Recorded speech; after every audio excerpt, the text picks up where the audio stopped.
Please ignore all of this. It'll only get better. Just like my intro.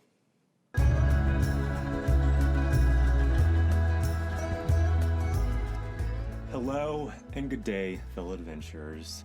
I'm J.K.Winders, but you can call me JK. I'm coming to you today in the midst of a break in the interior renovation of my adventure mobile and roaming home, Barnabas. Like I said, just ignore everything you see. It's all a work in progress, just like a good story. I feel like in this time of getting more up close and personal with my mobile rig, I take the time to answer the age-old question, why do I live in an RV? Or, more aptly phrased, how did I get here? Now, in full honesty, this is a bit of a loaded question, and in order to answer it fully, I feel that I must take you on a journey of my evolution as an adventurer, explorer, and road warrior. Vroom vroom. Are we ready for story time?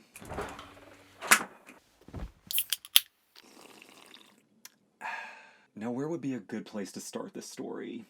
The beginning is usually the best place to start.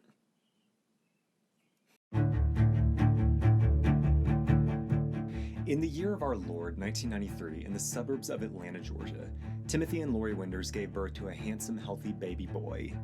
Going with the most popular boy name trend for the year, they named him Joshua Kelly Winders. But they weren't calling him JK at that point. That won't happen for another 20 or so years. Growing up in the suburban backwoods of the Deep South, I considered myself adventurous, but, comfortable. I played in the forest, dug in the thick Georgia clay, all while imagining myself in the grand adventures of epic scale and depth, but always within a stone's throw away from my back door. I did love the idea of travel at that time. I never actually did it, but I love the idea of it. I like learning about social studies and different cultures and always thought it'd be cool to visit these kinds of places, but, only my little Georgia boy dreams.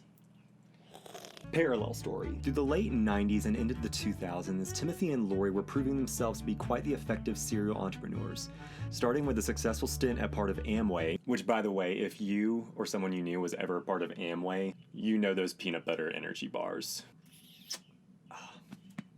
And eventually becoming powerhouse real estate investors owning millions of dollars of property in the greater Atlanta area. That is until... I'm actually on a bit of a time crunch. Break's over, but the story's not. And if by chance you're a student of economic history, you know what's coming up. The year 2008. The United States sees its first president of African descent take office, the first movie in the Twilight saga is released, and the overly bloated and fragile real estate market finally gives in and bursts, sending the entire world economy into a deep, dark recession. Yeah, it wasn't really the best year. And just to note, I'm not making any correlation to those three events, but can we just appreciate how good life was before Twilight?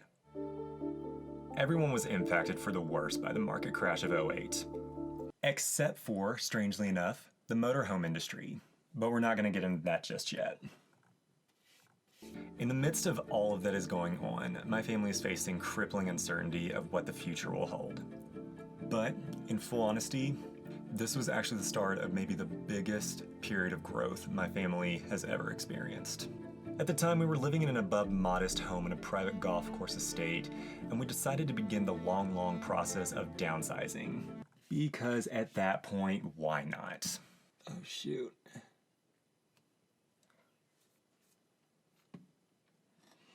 Fast forward to the year 2013. I have graduated high school, and by this point, the world has experienced the wonder that is James Cameron's Avatar. Again, for better or worse. By this point, having personally had enough of living in a home with countless rooms devoid of possessions, memories, the things that make life grand, I, Joshua Kelly Winders, made the bold decision that it was time for a little change of scenery. Throughout middle and high school, little Joshua Winders aspired to be the greatest filmmaker there ever was. And we're better to either make or kill that dream than La La Land itself.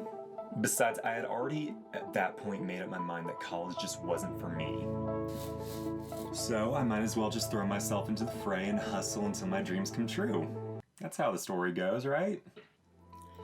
Los Angeles was very much like my own personal college experience. I was a burgeoning young man who threw himself into unfamiliar territory with hopes that I could develop some navigational skills, which, all in good time. It was very much a hard season for me that included odd jobs at temporary labs of sleeping in my car and being stretched in ways that I had never been stretched before. And with all that came waves of anxiety, depression, and even a few suicidal thoughts. And this was all at a time before I could legally drink my problems away. It's safe to say that I definitely was not prepared for my Los Angeles experience. But the one thing that I do take away from my experience in Los Angeles is that it did give me the opportunity to fall in love with photography. As a way of acquainting myself with the city and escaping from the hustle of everyday city life, I would just get out on my bike, take my modest little Canon Rebel T3i, go out into the city and just take photos. And when you're in Los Angeles and you have a camera, you're gonna attract some attention. I quickly became known as the guy with the camera in my friend circle. Most of my friends were actors, musicians, models, performers, and they would come to me and ask, "Hey, you got a camera? Do you want to take my headshots?" And I was like, "Do you want to give me money?" And thus, J.K.Winders photography was born. Oh, and in the midst of all this, my parents got rid of the family home back in Georgia and started traveling full-time. Even with photography becoming a cornerstone of my identity, I still felt myself becoming more and more unhappy and complacent with my life in LA. But at the same time, I didn't know what else to do or where else to go. And then in Christmas of 2014, a righteous dude by the name of Cameron Waters enters the story. Cameron Waters was a friend of a friend from LA. He was a yoga guru, surfer, male Pocahontas. Basically just way too cool to be hanging out with me. Let's just call it like it is. As it turns out, we had both returned to Georgia, where we were both originally from, and we were both spending the holidays with our extended families.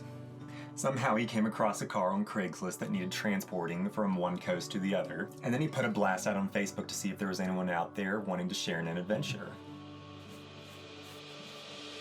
And I responded so fast. Oh my gosh, I had never jumped on anything as quickly as I did then. Right after the 1st of 2015, he picked me up in that little Prius and we started making our way across the country. This was my first road trip, my first real road trip. I got to see the Grand Canyon for the first time. We ventured down into the Havasupai Reservation. It was the greatest adventure I had ever been on at that point. And I had never felt more alive. Then we rolled back into Los Angeles and I was like, eh. Oh my god, this corner is the new bane of my existence. So I'm back in Los Angeles and this feeling of unease and complacency just sets right back in. But I'm determined not to let it fester. I know what it feels like to adventure. I know that my spirit thrives from that feeling. So what do? I take every opportunity to live an adventure. And I don't do it alone either. As often as I can, I kidnap my friends for weekend getaways, and I take them to places like Death Valley, Big Sur, Yosemite. And with every escape and return to Los Angeles, I become more aware of the reality that that is not the place that I should be. But where do you go when the Westlands run out and drift right into the sea? Find out next time on Storytime with JK.